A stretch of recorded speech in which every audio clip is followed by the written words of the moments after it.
Praise the lord. ఈరోజు దేవుని వాక్యము, మునుపటి వాటిని జ్ఞాపకము చేసుకొనకుడి, పూర్వకాలపు సంగతులను తలంచుకొనకుడి. యెషయా గ్రంథము 43వ అధ్యాయము 18వ వచనము.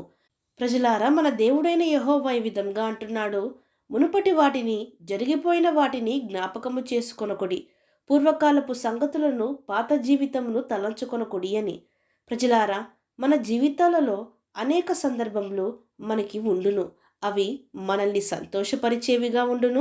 మరికొన్ని మన మనసులను కలవరపరిచేవిగా, మనల్ని బాధపెట్టేవిగా ఉండును. గతంలో జరిగినవి తలంచుకుంటూ కూర్చుంటే మనము వర్తమానము జీవించే జీవితము సరిగ్గా జీవించలేము. మరికొందరు భవిష్యత్తును గూర్చి తలంచుకొని ప్రస్తుత జీవితమును సంతోషముగా గడపలేకపోవచ్చున్నారు. క్రీస్తు యేసు ప్రభువును నమ్ముకున్న వారందరికీ, ఆయనను సొంత రక్షకునిగా అంగీకరించిన ప్రతి ఒక్కరి జీవితంలో ఖచ్చితంగా పాత జీవితము, క్రొత్త జీవితము అనునవి ఉండును. అయితే కొందరు క్రీస్తు అనుగ్రహించిన నూతన జీవితమును స్వీకరించిన తరువాత కూడా గతంలో వారి జీవించిన జీవితమును తలంచుకుంటూ, జ్ఞాపకము చేసుకుంటూ, భయపడుతూ, కలవరపడుతూ, వారి యొక్క పాపపు జీవితం మరలా వారి కళ్ళ ఎదుట కనిపించినట్లుగా తలంచుకుంటూ కృంగిపోతూ ఉంటారు. వారిని వారే హీనపరుచుకుంటూ ఉంటారు. దేవుని దగ్గర నుండి దూరపరుచుకుంటూ ఉంటారు. అది సాతాను యొక్క తంత్రము. మనము దేవుని కొరకు నిక్కచ్చుగా, యథార్థముగా, పరిశుద్ధంగా జీవించుచున్నప్పుడు మనల్ని మన భక్తి జీవితము నుండి పడగొట్టాలని, తొలగించాలని చేసే సాతాను యొక్క తంత్రమది. ప్రజలారా, ఒకటి ఎల్లప్పుడూ జ్ఞాపకము చేసుకునుడి. మన దేవుడు గనుక మన పాత జీవితమును జ్ఞాపకము చేసుకునివాడైతే, మన పాపములను జ్ఞాపకము చేసుకునివాడైతే మనము దేవుని ఎదుట నిలవలేము. ఆయన మన తప్పిదములు, అపరాధములు, పాపములు మనము ఒప్పుకొనిన వెంటనే ఆయన తన వెనుకను వాటిని పారవేయును. ఇకనెన్నడూ వాటిని జ్ఞాపకము చేసుకునడు. పడవరకు తూర్పు ఎంత దూరమో మన అతిక్రమములను మనకి అంత దూరపరుచును. మరి దేవుడే మన పాత జీవితమును జ్ఞాపకము చేసుకొననప్పుడు మరి మనమెందుకు అనుక్షణము తలంచుకొని భయపడవలెను, బాధపడవలెను? అవసరము లేదు. మన పాపములు ఎర్రగా ఉన్నను అవి క్రీస్తు యేసు ద్వారా, ఆయన ఇచ్చే క్షమాపణ ద్వారా హిమము కంటే గొర్రెబొచ్చు వలె వాటిని తెల్లవిగా చేయును.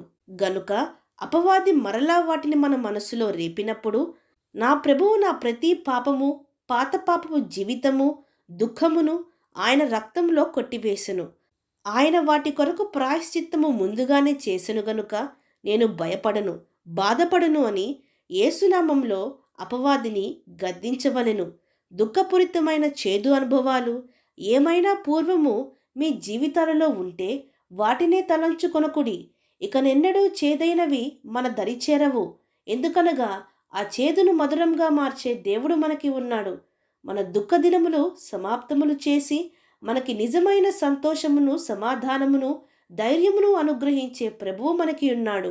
విశ్వసించిన వారు నాతో పాటు ప్రార్థనలో ఏకీభవించండి. ప్రార్థన. పరిశుద్ధుడా, ప్రేమగల తండ్రి, ఈరోజు మీరిచ్చిన ఈ వాక్యమును బట్టి మీకు స్తోత్రములు దేవా. మీరు మాతో ఉంటే మా పాపమును పరిహరించి పరిశుద్ధంగా మార్చుదురు, మా చేదును మధురంగా మార్చుదురు, మా దుఃఖమును సంతోషంగా మార్చుదురు, మా అశాంతిని శాంతిగా, మా కలవరాలను సంతోషంగా, సమాధానంగా మార్చుదురని విశ్వసించుటకు మా ప్రతి ఒక్కరికి నీ సహాయము దయచేయమని వేడుకుంటూ, ఇదిగో నేనొక నూతన క్రియను చేయుచున్నాను, ఇప్పుడే అది మొలుచును, దానిని మీరు గ్రహింపరా అన్న మీ వాక్యమును విశ్వసించుటకు, మరెన్నడూ పూర్వ పాపపు సంగతులను మరెన్నడూ మేము జ్ఞాపకము చేసుకొనకుండునట్లు మాకు సహాయము దయచేయమని వేడుకుంటూ, క్రీస్తు మా కొరకు ఉంచిన నూతన జీవితమును బట్టి మేము ఎల్లప్పుడూ ఆయన యందు సంతోషించుటకు మా ప్రతి ఒక్కరికి నీ సహాయము దయచేయమని ప్రార్థిస్తూ, సమస్త మహిమాగంతులు మీకే చెల్లిస్తూ ప్రభువైన యేసుక్రీస్తు నామం పేరట అడిగి వేడుకొంచున్నాం పరమ తండ్రి. ఆమేన్.